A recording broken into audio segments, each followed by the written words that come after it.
Estamos en el tiempo ordinario y hoy vemos en el Evangelio de Mateo una parábola de la misericordia. Nos presenta tres parábolas y hablan del reino de Dios y de manera muy puntual de la misericordia.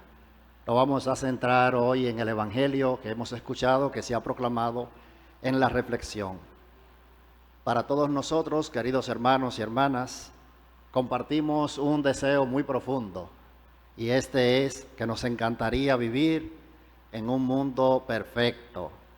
Nos gustaría que nuestras familias fueran perfectas, que nuestra comunidad parroquial fuera también impecable y que la sociedad estuviera libre de maldad, de corrupción y de egoísmo. Por eso, cuando abrimos los ojos a la realidad y vemos la injusticia dentro de nosotros, nos asalta la misma pregunta que le hicieron a Jesús. Y la pregunta fue la siguiente al dueño del campo: Señor, ¿no sembraste buena semilla en tu campo? ¿Cómo es que tienes cizaña? Esa es la pregunta que hacemos cuando sentimos la maldad en el mundo. Y es el gran misterio que la teología llama el misterio del mal, de la maldad. El Evangelio de hoy nos regala la respuesta de Jesús a través de tres parábolas. Nos vamos a centrar en la parábola del trigo y la cizaña. Vamos a hacer una breve iluminación del texto que ha sido explicado en la versión larga del Evangelio que se lee hoy y también de la aplicación a nuestras vidas, porque siempre la palabra de Dios es viva y eficaz, penetra hasta lo más profundo de nuestro ser y la palabra de Dios se actualiza siempre en cada corazón que la recibe con generosidad. La iluminación teológica vamos a detenernos en tres detalles fundamentales. El primero que presenta el Evangelio es el enemigo y la noche. El texto dice que mientras la gente dormía, vino el enemigo y sembró la cizaña en medio del trigo. La cizaña, para poner un poco en contexto, es una planta que en la primera etapa es idéntica al trigo. Solo un gran conocedor puede diferenciarla. Ya cuando va creciendo y llega el tiempo del fruto, el trigo se inclina por el peso del grano y la cizaña, sin embargo, se mantiene erguida, estéril y lleva un hongo venenoso. Y ahí que Jesús siempre utilizaba imágenes que los que lo escuchaban la entendieran. Por eso presenta el ejemplo del trigo y la cizaña. Teológicamente, esto nos recuerda una gran verdad, y es que el mal es parasitario. El maligno no tiene el poder de crear nada bueno. Lo único que hace es sabotear, imitar y corromper la obra buena de Dios. La noche, el maligno, la noche, la cizaña. ¿Qué significa la noche en las Sagradas Escrituras? Cuando escuchemos que es de noche, vamos a ver ahí la parte de la distracción, cuando estamos distraídos. Cuando tú estás distraído en tu vida espiritual, estás de noche, ha pasado la noche. San Juan de la Cruz, ya profundizando un poco más en su momento de aridez, pues llama a su obra la noche oscura en su vida. También cuando tenemos falta de vigilancia espiritual. Esa es nuestra noche y ahí es que el enemigo acecha. Entonces el primer elemento es el enemigo y la noche, estar pendiente siempre de nuestra distracción espiritual, porque ahí en esos momentos de debilidad es que el enemigo ataca. El segundo elemento es la propuesta de los siervos, que es la tentación de la intolerancia. Y el texto dice, cuando se encuentran con la realidad, le dicen inmediatamente al amo: ¿quieres que vayamos a arrancarla? Y es la clásica respuesta de nosotros también, cuando se presenta alguna situación, antes de elegir entre el mal y el bien, inmediatamente queremos que se elimine el mal de manera inmediata, excluir lo que consideramos defectuoso. Y esa es la tentación de la intolerancia, que nos creemos jueces y tenemos que tener pendiente que la parte de juzgar le corresponde única y exclusivamente a Dios, no a nosotros. Por eso hay que hacer la parte que nos corresponde a nosotros y dejar a Dios la parte que le corresponde a Él. La tercera es la respuesta del dueño. La respuesta del dueño es la pedagogía de la paciencia. De nosotros era la impaciencia. La pedagogía del dueño es la paciencia.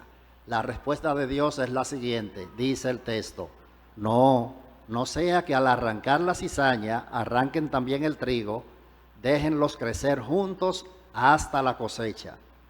Aquí entonces lo que brilla es la teología de la misericordia de Dios, la paciencia divina. Porque Dios lo que quiere es que todo el mundo llegue al conocimiento de la verdad que es Él y se salve. A Dios no le interesa que nadie se condene. Dios quiere que todo el mundo tenga el tiempo necesario y en esa libertad que Dios nos ha dado podamos conocerle y hacer el cambio de vida que es la conversión. Utilizando la imagen, a diferencia de la agricultura botánica, en el reino de los cielos, un corazón que hoy es cizaña, mañana puede convertirse en trigo por la gracia de la conversión. Jesús utiliza la imagen, pero en el caso de nosotros, pues se puede dar. De ahí que no podemos excluir a nadie, ni en la familia, ni en la sociedad, porque todos tenemos la posibilidad de convertirnos, de encontrarnos.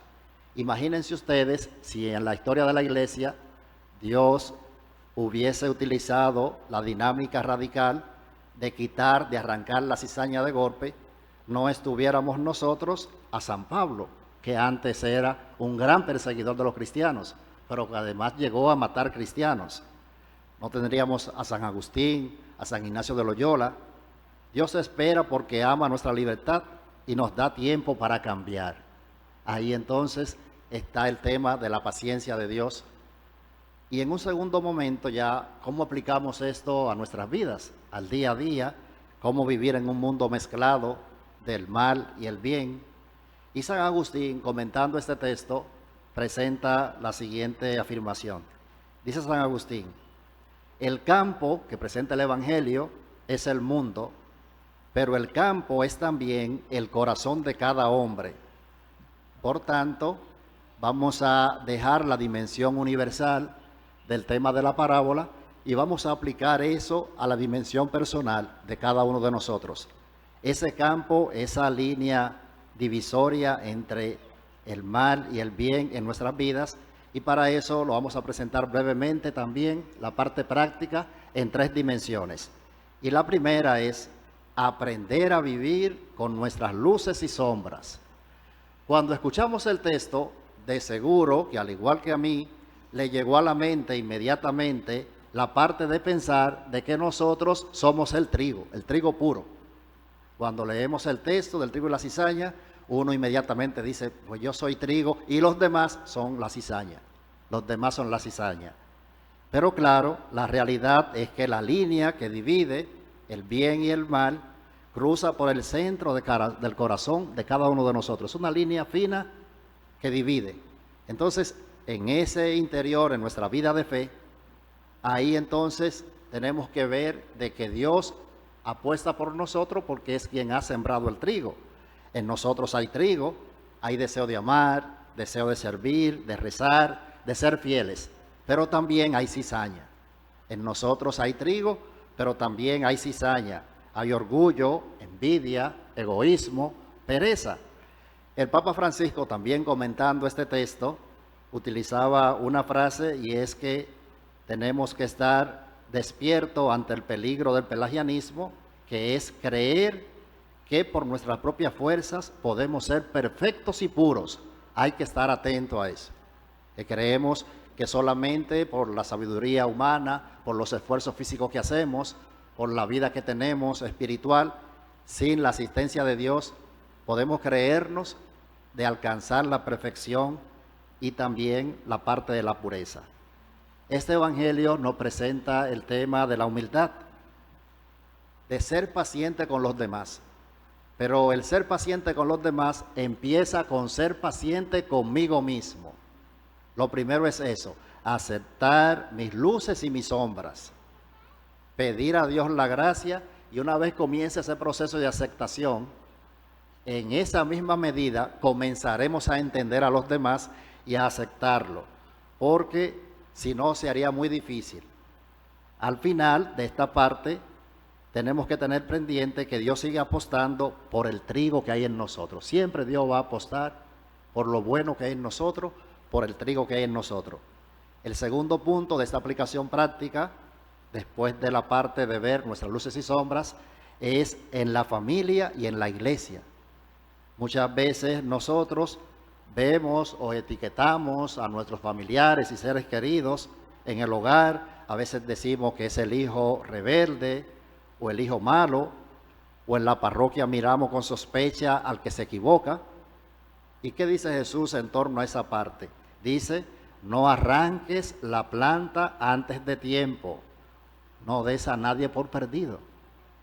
Independientemente de en el proceso de conversión que esté, en la etapa del proceso de conversión que se encuentre alguien en tu familia, o yo de manera personal, tú de manera personal, no debemos bajo ninguna circunstancia darnos por perdido, ni dar a nadie por perdido, porque tenemos la posibilidad de cambiar. Siempre para el creyente existe la posibilidad de cambiar. En la iglesia, en la familia, pues nosotros tenemos que pedir a Dios constantemente la paciencia que solamente puede dar Él. Eso no quiere decir, queridos hermanos y hermanas, que tengamos que aplaudir el mal o ser cómplices del pecado, porque el mal seguirá siendo mal, sigue siendo mal, la cizaña sigue siendo venenosa y el pecado sigue siendo pecado.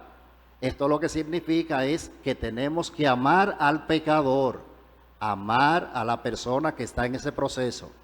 No podemos nosotros, bajo ninguna importancia, no darle la oportunidad de que el trigo siga venciendo en su vida.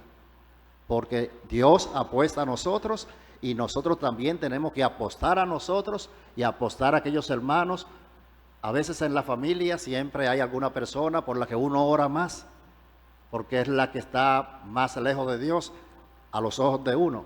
Entonces, mantener siempre la posibilidad de que ese hermano, esa hermana, ese primo, ese sobrino, ese tío, tu papá o tu mamá pueda dar el paso, porque Dios siempre va a respetar nuestra libertad.